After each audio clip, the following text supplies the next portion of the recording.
വെനസ്വേലയെ സഹായിക്കാനായിട്ട് പുതിയൊരു അച്ചുതണ്ട് രൂപപ്പെട്ടിട്ടുണ്ട്. അപ്പോൾ അമേരിക്കയ്ക്ക് കാര്യങ്ങൾ എളുപ്പമല്ല. ഇറാൻ, റഷ്യ, ചൈന, മൂന്ന് രാജ്യങ്ങൾ. വെനസ്വേലയെ അമേരിക്ക ആക്രമിച്ചു കഴിഞ്ഞാൽ ഇറാനും റഷ്യയും ചൈനയും പരോക്ഷമായെങ്കിലും ഇടപെടുന്നുള്ളത് ഉറപ്പാണ്. ഇത് എങ്ങനെയാണ് സംഭവിക്കുന്നത് എന്ന് വെച്ച് കഴിഞ്ഞാൽ വാഷിങ്ടൺ പോസ്റ്റ് തന്നെ നേരത്തെ റിപ്പോർട്ട് ചെയ്തിരുന്നു. അമേരിക്കൻ രേഖകൾ വെച്ചിട്ട് അമേരിക്കയ്ക്കും അറിയാവുന്നതാണ്.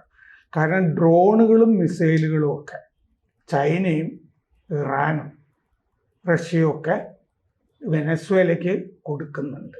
വെനസ്വേല വാങ്ങുന്നുണ്ട് ഈ രാജ്യങ്ങളിൽ നിന്ന്. അപ്പോൾ കരീബിയനിലെ അമേരിക്കൻ സന്നാഹം വന്നപ്പോഴാണ് ഇത് സംഭവിച്ചത്. വെനസ്വേലയുടെ ട്രാൻസ്പോർട്ട് മന്ത്രി റമോൺ സെലസ്റ്റീനോ വെലാസ്ക്വസ് ഒക്ടോബറിൽ ഈ ഇറാനിൽ പോയിരുന്നു.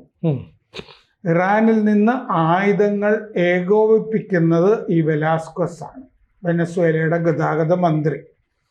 1000 കിലോമീറ്റർ എങ്കിലും റേഞ്ചുള്ള ഡ്രോണുകൾ വേണം എന്ന് വെനസ്വേല ഇറാനോട് അന്ന് ആവശ്യപ്പെട്ടിരുന്നു.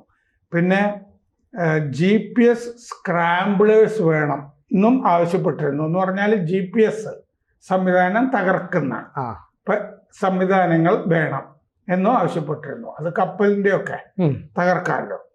അപ്പോൾ അതുപോലെ തന്നെ സാമ്പത്തിക രംഗത്ത്, ഊർജ രംഗത്ത്, പ്രതിരോധ രംഗത്തൊക്കെ സഹകരണം വേണമെന്ന് ഇറാനോട് ആവശ്യപ്പെട്ടു വെനസ്വേല.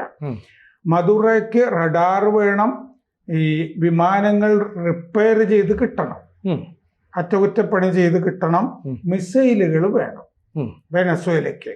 ഇതിനു വേണ്ടിയിട്ടാണ് വെലാസ്ക്വസ് ട്രാൻസ്പോർട്ട് മന്ത്രി ഈ റഷ്യയുമായിട്ടും ഇറാനുമായിട്ടും ഒക്കെ ബന്ധപ്പെട്ടത്. അപ്പോൾ ഈ പുട്ടിനൊരു കത്ത് കൈമാറുകയും ചെയ്തിരുന്നു. ഷി ജിൻപിങ്ങില്ലേ, ചൈനയുടെ പരമോന്നത നേതാവ്, അദ്ദേഹത്തിനും അയച്ചിരുന്നു മദൂറോ. ചൈനയിൽ നിന്ന് റഡാറുകൾ വെനസ്വേലയ്ക്ക് കൊടുത്തിട്ടുണ്ട് എന്നാണ് റിപ്പോർട്ടുകൾ. അപ്പോൾ 2013 മദൂറോ അധികാരമേറ്റതിന് ശേഷമുള്ള ഏറ്റവും പ്രധാനപ്പെട്ട ഭീഷണിയാണ് ഇപ്പോൾ മദൂറോ വെനസ്വേല നേരിടുന്നത്.